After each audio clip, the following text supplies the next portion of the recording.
Assim o torcedor do Flamengo ri à toa, hein? A maior torcida celebra nesse sábado. Vamos falar sobre isso, várias outras notícias do Flamengo. Você que tá aí, dá aquela moral de sempre, se inscreva no canal, meu filho. Aqui embaixo, se inscreva no canal, achando o sininho da notificação. Deixa o teu like, toca aí, meu parceiro, minha parceira. Tocou? Então vem comigo, Brunegro. Vamos às notícias do Flamengo. O Flamengo já desembarcou na Bahia, Salvador, capital da Bahia, para o confronto de amanhã diante da equipe do Bahia na Fonte Nova às 6h30 da tarde, lógico, com transmissão na Pedrão RNTV. Além de Eric Pulgar, que não está com a delegação em função do seu recondicionamento físico, o Flamengo também informou que um outro jogador ficou de fora da lista dos viajantes para a terra de Salvador. Pois é, boletim de imprensa. Com dores no tornozelo esquerdo, o meia Saúl Ñíguez está de fora da partida de domingo contra o Bahia, válida pelo Brasileirão 2025.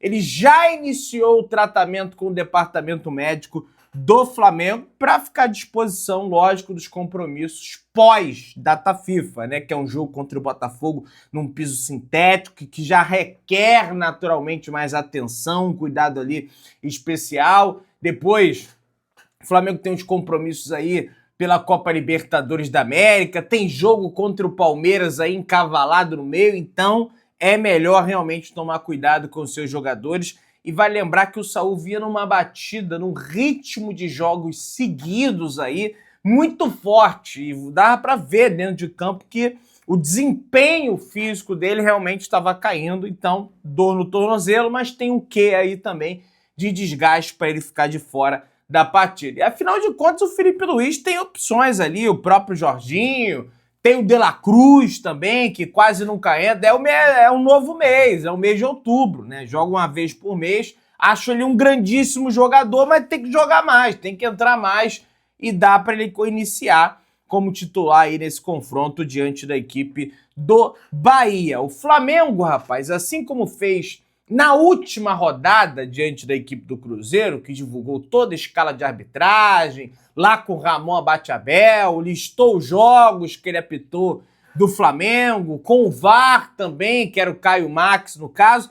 Pois é, o Flamengo mais uma vez divulga a escala completa de arbitragem para esse jogo diante da equipe do Bahia, que é um tema que eu adoro me debruçar para debater aqui com vocês. Quem apita é Rodrigo José Pereira de Lima, ele apita pelo estado de Pernambuco, o bandeira número 1, Bruno Bosquilha, do Paraná, e o bandeira número 2, Nailton Júnior de Souza de Oliveira. No VAR, o Flamengo também publicou, teremos o responsável Wagner Hillway, que eu sempre cito aquele exemplo, lá de trás, início do Campeonato Brasileiro, 2018, que o Everton Ribeiro toma uma bolada na cara no Barradão, no estádio do Vitória, e ele marca um pênalti para o Vitória, expulsando o Everton Ribeiro dentro de campo.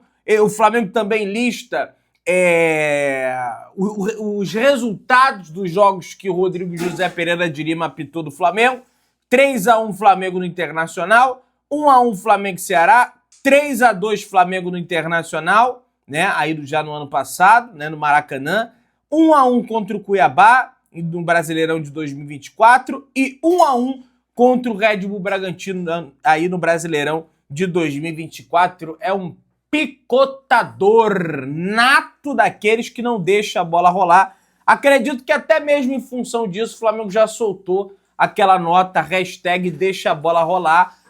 Esses árbitros, eles apitam tudo que é falta e o jogo não rola.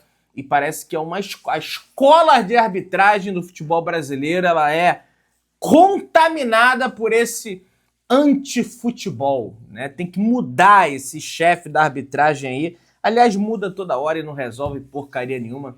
Tem isso também, né? O Flamengo mudou de postura em relação à arbitragem. Aliás, esse movimento da Leila Pereira de demonizar o Flamengo, esse movimento da Leila Pereira de instaurar a pecha do anti-flamenguismo Brasil afora, no meu entendimento, também visa contaminar a visão da arbitragem de forma, mesmo que seja inconsciente, sabe? O cara entra em campo e esse antipático ao Flamengo, sabe? Eu tenho essa visão, porque são umas decisões muito estranhas que eu vejo dentro de campo, e esse é o clube que a Leila falou, que é isso, que é aquilo. O cara entra com essa carga dentro de campo e a Leila se aproveita disso. Dá para perceber isso nas partidas do Flamengo. Não sei se vocês têm a mesma opinião. O que não acontece com o Palmeiras, por exemplo. Os árbitros marcam pênaltis assim absurdos para o Palmeiras com medo de serem punidos pela CBF, assim como fizeram com o Jean-Pierre, né? Lembra do Vin Diesel, que a gente até brincava, e o Vin Diesel que vai apitar desapareceu da escala de arbitragem, porque ele cometeu de fato um erro contra o Palmeiras, mas outros erros são cometidos contra outras equipes. A gente não vê esse mesmo tipo de conduta da CBF em punir o árbitro em questão, né? Curioso isso, mas eu penso dessa maneira também. Ela com essa narrativa de dirigente dos anos 90, falando bravatas e mais bravatas, quando na verdade a questão que está sendo debatida, que é a Libra, ela não fala, ela só sabe falar, o Flamengo tem que jogar sozinho, terraplanismo, é só isso que ela sabe falar, realmente. E ela não é limitada intelectualmente para ficar só nesse discurso. Ela usa esse discurso porque ela sabe que ela pode manobrar a massa de torcedores que não são do Flamengo e eventualmente até alguns torcedores do Flamengo, porque eu vi no comentário de que o Flamengo está errado, quando o Flamengo, na verdade, não está errado. Pessoal, o Flamengo também divulgou a lista de relacionados, tá? O Juninho, que não era relacionado aí há muito tempo, está entre os relacionados do Flamengo, tá? Alan, Ito, Lucas, Bruno Henrique, Carrascal, Cleiton, Danilo, Arrascaeta, De La Cruz, Diogo Alves, Royal, Everton Cebolinha, Everton Araújo, Guilherme Varela, Jorginho, Juninho, como eu disse, está na lista dos relacionados do Flamengo, Luiz Araújo, Léo Ortiz, Matheus Cunha, Pedro, Plata, Rossi, Samuel Lino, Vinha, eu, Alacian, todos esses estão na lista de relacionados. Não temos a presença do Léo Pereira nem do Alexandre em função do terceiro cartão amarelo absurdo que eles tomaram contra o Cruzeiro, e também não temos a presença do Michael. Aí é mais uma questão técnica, de escolha, né, do técnico do Flamengo. Felipe Luiz abriu essa possibilidade com esses dois suspensos, então ele acabou colocando o Juninho também na lista de relacionados, pelo menos para figurar entre os atletas ali do banco de reservas. A partida entre Flamengo e Bahia reúne os times com mais gols marcados na temporada. Pois é, rapaz, essa partida aí certamente deve ser um jogo com muitos gols. Tricolores e rubro-negros marcaram juntos mais de 200 gols no ano, rapaz. Pois é, são mais de 200 bolas na rede pelo Flamengo e pelo Tricolor da Bahia nos últimos 9 meses de futebol. O Flamengo, na temporada, marcou 108 gols, quando o Bahia de Rogério Ceni marcou 104 gols. Realmente são duas equipes aí bem ofensivas. A diferença entre o Flamengo e o Bahia é realmente o equilíbrio defensivo, né? Defensivamente, o Flamengo, apesar de estar tomando gol aí nos últimos jogos, é uma equipe muito mais sólida do que a equipe do Bahia e certamente pode fazer valer disso para vencer o Bahia. O artilheiro do Flamengo em questão é o De Arrascaeta, já o artilheiro do Bahia é o Luciano Rodrigues, que eu acho que eles negociaram, né? E também o William José. Tem o Eric Pulga, só que o Eric Pulga está de fora da partida diante da equipe do Flamengo. São 13 desfalques que o Bahia aí vai ter contra o Flamengo, então oportunidade grande do Flamengo manter essa freguesia para cima do Rogério Ceni. São 15 jogos disputados contra o Flamengo, 15 derrotas para o Flamengo. Vamos embora buscar aí a 16ª derrota para manter de vez a liderança durante essa data FIFA. O Palmeiras também tem um confronto enrascado aí contra o São Paulo lá no Morumbi, então não é jogo fácil também. O Flamengo entra em campo com Agustín Rossi, Guilherme Varela, Danilo, Léo Ortiz, Ayrton Lucas, De La Cruz, tendo em vista que agora a gente tem essa informação que o Saul sequer viajou. Não vai me inventar de entrar com Alan não, hein, Felipe? Pela madrugada. Jorginho, Arrascaeta, Plata, Samuel Lino e Pedro. Esses são os escalados do Flamengo. Muito provavelmente amanhã, no vídeo da manhã, naturalmente, a gente traz uma visão mais ampla discutindo essa escalação do Flamengo. Dupla uruguaia em destaque. Arrascaeta e Guilherme Varela recebem prêmios do mês no CT Jorge Elal, no CT Ninho do Urubu. Na manhã desse sábado, dia 4, foi de premiação no Ninho do Urubu. Os uruguaios Varela e Arrascaeta foram destaques do mês de setembro e receberam o troféu Betano, que é a patrocinadora, grande patrocinadora do Campeonato Brasileiro. Arrascaeta foi eleito o melhor jogador do mês. Já não é a primeira vez que ele ganha esse título, né? Mais uma vez ele acumula esse título, enquanto Varela levou o prêmio de gol mais bonito pelo seu golaço marcado pelo Flamengo sobre o Estudiantes nas quartas de final da Copa Libertadores da América. Rapaz, não sabia, né, que esse critério do gol do mês equivalia também para Libertadores. Achei que era só para a Sul-Americana. O Varela fez um lindo gol, pegando de primeira, né, um cruzamento de lateral para lateral. Aí Ayrton Lucas cruzou para o Varela e o Varela... Rapaz, vocês sabiam que eu tô tão na minha cabeça com esse jogo do Racing? E eu sonhei com 2 resultados para esse Flamengo e Racing. Eu vou falar, e gente, não é nenhuma soberba, não tô cantando vitória, mas primeiro eu sonhei que o Flamengo tinha metido 5-1 no Racing, tá? É sonho, tá, gente? Sonho. E depois eu sonhei que o Flamengo tinha metido 7-2 no Racing. E eu já tava desesperado com o Gordola. Caramba, Gordola, vambora, tem que comprar passagem para Lima. Mas, ó, pé no chão, sem soberbo, só tô compartilhando um sonho que eu tive aqui e que tomara, né, que se torne, se fosse 3-0 eu já tava feliz da vida, né, com o Flamengo jogando isso no estádio do Maracanã. Reta final do ano, reserva, disputa na lateral esquerda do Flamengo e chances de mudanças para 2026, pois o Felipe Luiz tem feito um rodízio até na lista de relacionados. O Matias Vinha, que ficou de fora do último jogo, já está presente para esse último jogo, como a gente falou da lista de relacionados, mas o Flamengo vai e quer resolver isso para a próxima temporada. É possível que haja uma mudança para a posição e seja negociado alguns dos laterais ali, porque realmente não tem como você toda hora deixar um atleta, e dos três, eles três têm um bom salário. De fora, o titular do setor é o Alexandre, lateral de 34 anos, conviveu com algumas lesões, fez com que o Matias Vinha e o Ayrton Lucas jogassem ali algumas partidas. Afinal de contas, com a ausência do Alexandre, o Ayrton é o que ganha mais chances com o técnico.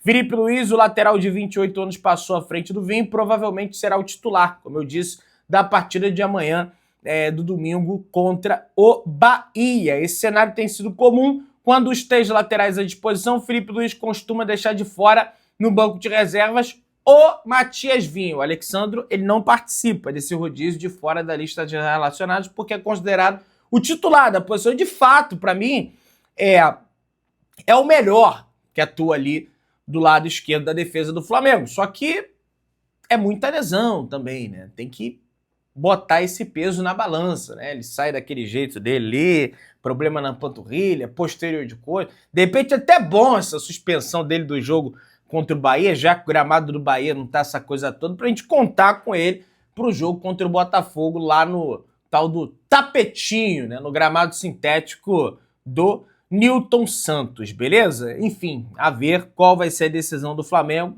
para a próxima temporada. Pessoal, o Mundo na Bola Flamengo, tá? Que é um portal excelente de notícias rubro-negras. Ontem a gente comentou sobre uma notícia que chegou lá da Argentina de que houve uma violação do sistema antidoping após o jogo entre Estudiantes e Flamengo.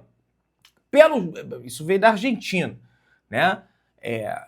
Elencando até possíveis punições, sanções para as autoridades argentinas, mirando o Tic Tapia lá, que é o presidente da AFA, Federação Argentina de Futebol, mirando o próprio Estudiantes, o Ministério do Esporte da Argentina, né? A gente comentou sobre isso. Eles apuraram o seguinte: a Conmebol, como instituição, informou que os exames aconteceram sem qualquer irregularidade, contrapondo a matéria desse jornal argentino. O Flamengo tratou a denúncia com estranheza e garantiu ter cumprido todas as obrigações ali do controle antidopagem. O Estudiantes também confirmou que participou normalmente dos exames. Bom, o jornal fala uma coisa, a Conmebol diz outra, junto com o Flamengo, e corrobora também com os Estudiantes. O importante é que o Flamengo já avançou e que é um problema deles, lá de dentro do país deles, né? Que se eventualmente deixaram passar, é de fiscalização deles. O Flamengo não tem absolutamente ligação nenhuma com isso. E não cabe, muito menos, recorrer a um jogo que já aconteceu, como eu já vi aí alguns torcedores do Estudiantes publicarem, né, nas redes sociais, dizendo que tem que voltar e coisa e tal, sendo que não existe absolutamente nada disso, beleza? Pessoal, mais uma notícia maravilhosa para o torcedor do Flamengo. A data FIFA está chegando, teremos aí o jogo do Flamengo amanhã no dia 5, depois depois de 10 dias teremos novamente o Flamengo em campo contra o Botafogo no dia 15, e a data FIFA acaba no dia 14. A seleção uruguaia, por exemplo, joga no Uzbequistão e Malásia. A seleção brasileira joga no Japão e Coreia do Sul. A Colômbia, acho que joga no México. O Equador joga no México também, né? O que possibilitaria, quem sabe, a vinda apenas de jogadores da Colômbia e do Equador para voltar, porque vim lá do Uzbequistão ou então da Malásia, vim lá da Coreia do Sul ou então do Japão, para 24, uma viagem de 24 horas, para chegar, já desembarcar no Newton Santos para jogar, é impossível. E o Plata também, muito provavelmente, e o Carrascal fossem titular da seleção, das suas respectivas seleções, por mais que é uma viagem mais curta, mas é uma viagem de 9 horas, né, dos Estados Unidos, do México, até o Brasil, não teriam condições físicas também. Então, além da Colômbia não convocar o Carrascal, além da seleção brasileira não convocar nenhum jogador do Flamengo, o Equador divulgou a sua lista de convocados agora nessa tarde, e Gonçalo Plata também está de fora da lista de convocados, tá? Dos amistosos da seleção equatoriana contra os Estados Unidos e também o México. Portanto, disponível para o jogo contra o Botafogo no dia 15 de outubro no estádio Newton Santos, na grama sintética. É uma grande notícia. Os treinadores das seleções, eles estão uma pitada de bom senso, né? Já estão classificados, né, para a Copa do Mundo. Não há a menor necessidade. O Gonçalo Plata, ele vai para a Copa do Mundo, né? Não tem a menor dúvida disso, que ele estará lá nos Estados Unidos, Canadá, México, onde quer que seja, para jogar a Copa do Mundo. Agora resta apenas Marcelo El Loco Bielsa para divulgar a sua lista de convocados da seleção uruguaia, para ver se o Flamengo vai poder contar com o Arrascaeta, o De La Cruz, o Vinha e também o Guilhermo Varela. O Flamengo, claramente, para mim, está fazendo um movimento de bastidor para evitar que esses atletas sejam convocados, cara, para amistosos, partidas que não valem rigorosamente nada. Vale muito mais aqui o Campeonato Brasileiro e a Libertadores. O Bielsa elogiou o departamento físico, clínico, médico do Flamengo, que o Arrascaeta está bem, coisa e tal, tem uma boa relação com a seleção uruguaia. Então acredito eu que o Uruguai também não deve convocar esses atletas do Flamengo. Não obstante, vamos aguardar, né, o posicionamento da seleção uruguaia. Você que está aí, se inscreva no canal, aciona o sino da notificação, deixa o teu like, tamo juntão, saudações rubro-negras.